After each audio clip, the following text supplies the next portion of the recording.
Brecht की महत्वपूर्ण कविता है जो हम सब वाकिफ़ हैं कि क्या अंधेरे वक्त में भी गीत गाए जाएंगे।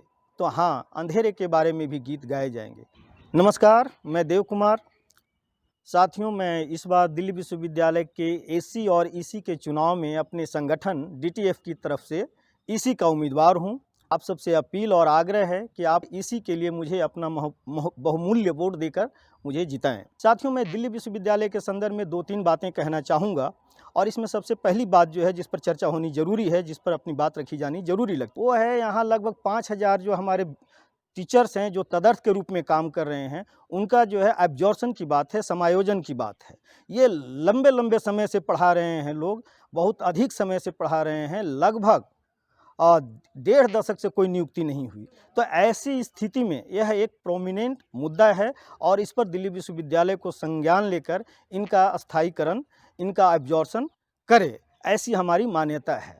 चूँकि विश्वविद्यालय ने नियुक्ति नहीं की, इसलिए यह संख्या बढ़ी है और यह इसलिए ज़रूरी हो जाता है।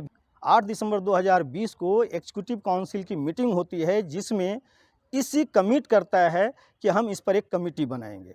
1 महीने या 15 दिन में आप निर्णय करें और इनके समायोजन के लिए एक रिजोल्यूशन पास करें और ज़रूरी लगे तो आप यूजीसी से भी सलाह मशविरा करें, उनकी राय लें, उनको मनाएं कि इनका समायोजन करना है। इसके साथ दूसरी बात जो आपको ध्यान में रखनी है वो यह कि इसके साथ करेक्ट रोस्टर 200 पॉइंट जो करेक्ट रोस्टर है, जो कॉन्स्टिट्यूशनल प्रोविज़न है, उसका भी ख्याल रखा जाए, यानी जिसको जो संवैधानिक हक है वह मिले। साथियों, यह चिंताजनक यह है कि न्यू एजुकेशन पॉलिसी नेप 20 को ऐसा सुनने में आ रहा है कि दिल्ली विश्वविद्यालय 2021 की जुलाई से दिल्ली विश्वविद्यालय में लागू करने जा रही है।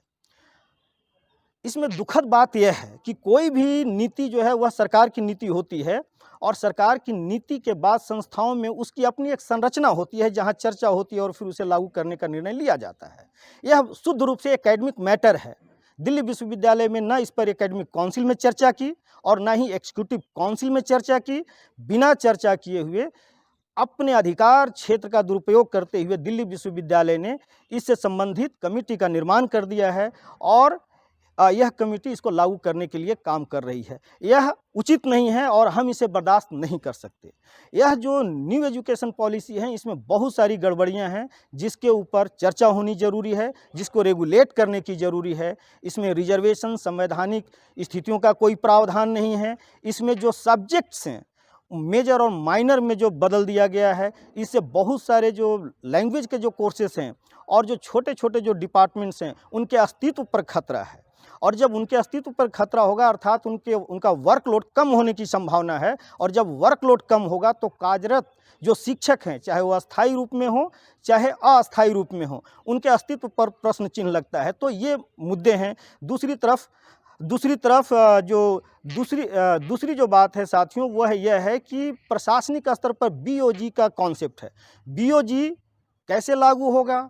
क्या वह जो है निर्बाध गति से छोड़ दिया जाएगा या उस पर कुछ नियंत्रण बनेगा?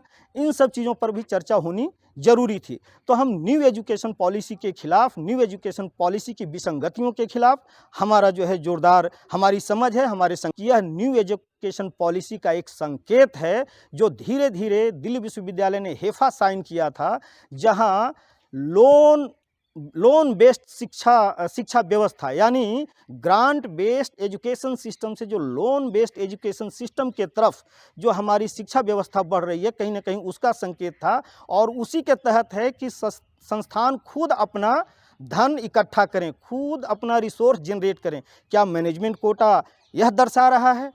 यह बहुत ही घातक है और पब्लिक फंडेड इंस्टीट्यूशन के लिए चिंता। तीसरी जो बात है साथियों वो है प्रमोशन का। यह बहुत अच्छी बात है कि प्रमोशन जो लगभग 1.5 दशक से दिल्ली विश्वविद्यालय में रुका था उसकी प्रक्रिया प्रारंभ हुई। लेकिन साथियों इसमें 2-3 बातें हमें ध्यान में रखने की ज़रूरत है। आप याद कीजिए 2015 में यूजीसी, यह सरकार बदल गई है, यूपीए सरकार जा चुकी है, नई सरकार आई है और एक जो है अमेंडमेंट, एक पॉलिसी लेकर के आती है जिसके तहत लगभग 5,000 जो हमारे तदर्थ साथी थे उनका अस्तित्व संकट में आ जाता है और वर्कलोड खत्म हो जाता है। जहां 15 घंटे से 22 घंटे पढ़ाने की बात यूजीसी कर रही थी। तो इसके खिलाफ शिक्षकों का आंदोलन चला, शिक्षक समुदाय ने लड़ाई लड़ी कि निगवेकर कमेटी जो बनी थी वह निगवेकर कमेटी सरकार के जो सरकारी संगठन है शिक्षक उनको अलग से बुलाता है और कोई फैसला नहीं होता है। इसके बाद डूटा जो है लड़ती है, दिल्ली विश्वविद्यालय के 10,000 शिक्षक सड़क पर उतरते हैं और इसका 4th अमेंडमेंट आता है और 5,000 साथियों की नौकरी बचाई जाती है। और फिर डूटा ने फेड कुटा से और एआईएफएक्टो जिसको अभी तक मृत प्राय कर दिया था, गोल बंद करके इनको एकजुट करके ऑल इंडिया लेवल पर एपीआई के खिलाफ एक बड़ी लड़ाई लड़ी और एपीआई हटा। याद रखिए, सिर्फ दिल्ली विश्वविद्यालय के लिए नहीं हटा, हिंदुस्तान के तमाम विश्वविद्यालय के लिए हटा और एक प्रमोशन का रास्ता खुला।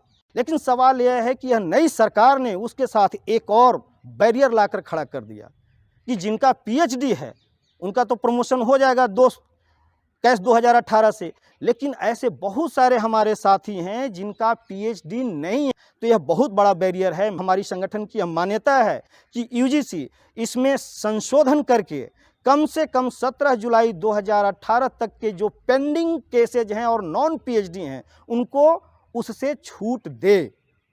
दिक्कत क्या है साथियों? दिक्कत यह है कि हम एडहॉक काउंट कराने की बात करते थे, लेकिन यहाँ तो पीएचडी न होने की वजह से जो हमारे अस्थाई साथी हैं उनका अस्थाई का जो अनुभव है इसमें प्रमोशन से बहुत तमाम लोग जो हैं वंचित होंगे और इसमें सोशल जस्टिस वाले और ज़्यादा दोहरे स्तर पे उनका जो है नुकसान होगा, क्योंकि उनकी पहली जनरेशन यहाँ तक। साथियों, एक और जो बहुत महत्वपूर्ण मुद्दा है हमारे दिल्ली विश्वविद्यालय के शिक्षकों के सामने, वह है 12 जो कॉलेजेज हैं जो दिल्ली सरकार के द्वारा 100% वित्त पोषित जो कॉलेज हैं उसमें शिक्षक कर्मचारियों और नॉन शिक्षक गैर शिक्षक कर्मचारियों के जो वेतन का भुगतान पिछले 6-7 महीने से नहीं हो रहा है। यह एक बड़ी ही महत्वपूर्ण मुद्दा है कि जैसे ही न्यू एजुकेशन पॉलिसी को देश भर के शिक्षण संस्थाओं में लागू करने की घोषणा होती है, दिल्ली सरकार के शिक्षा मंत्री उसका स्वागत करते हैं और यह हमें चिंता में डालता है। यह इस ओर इशारा करता है कि दिल्ली सरकार और केंद्र सरकार क्या कहीं नई शिक्षा नीति पर एक मत तो नहीं है? कहीं दोनों के बीच आंतरिक रूप से कोई सहमति तो नहीं है?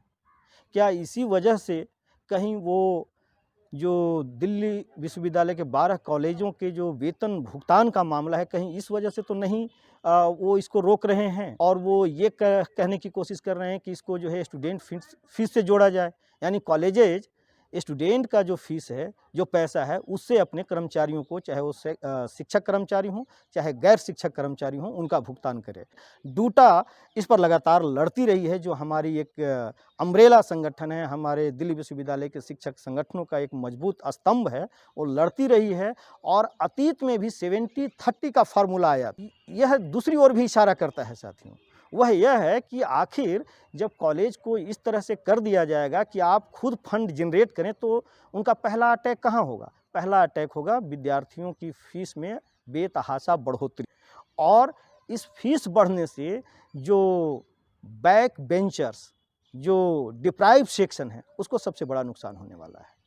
लेकिन फिलहाल जो अभी जो मुद्दा है, हम चाहेंगे कि दिल्ली विश्वविद्यालय प्रशासन एक संवाद स्थापित करे दिल्ली सरकार से और रास्ता निकाले और मिलजुल करके इसका जो हमारे कर्मचारी हैं गण हैं, शिक्षक और गैर शिक्षक, उनका जो है रेगुलर भुगतान को सुनिश्चित करें। हम इसके खिलाफ अपनी बात एग्जीक्यूटिव काउंसिल में हम करेंगे। डूटा है, डूटा इन मुद्दों को सड़क पर लड़ती है, एससी के सदस्य हैं, तालमेल से हम एक सकारात्मक माहौल की ओर बढ़ेंगे, ऐसा हमारा प्रयास रहेगा। साथियों, मैं डीटीएफ की तरफ से एग्जीक्यूटिव काउंसिल का उम्मीदवार हूं। आपसे अपील करता हूं कि आप मुझे अपनी फर्स्ट प्रेफरेंस वोट देकर मुझे जिताएं और मेरे साथ एकेडमिक काउंसिल में 4 सदस्य हैं, 4 सदस्य हैं जिसमें विश्वजीत मोहंती हैं, मिथुराज धूसिया, राजेश कुमार सिंह और कंचन। मैं चाहूँगा कि इनका जो आवंटित कॉलेज है, उन कॉलेजेस से आप इनके लिए अपना फर्स्ट प्रेफरेंस वोट देकर एकेडमिक काउंसिल में इन्हें जीत इनकी सुनिश्चित करें। बहुत बहुत धन्यवाद।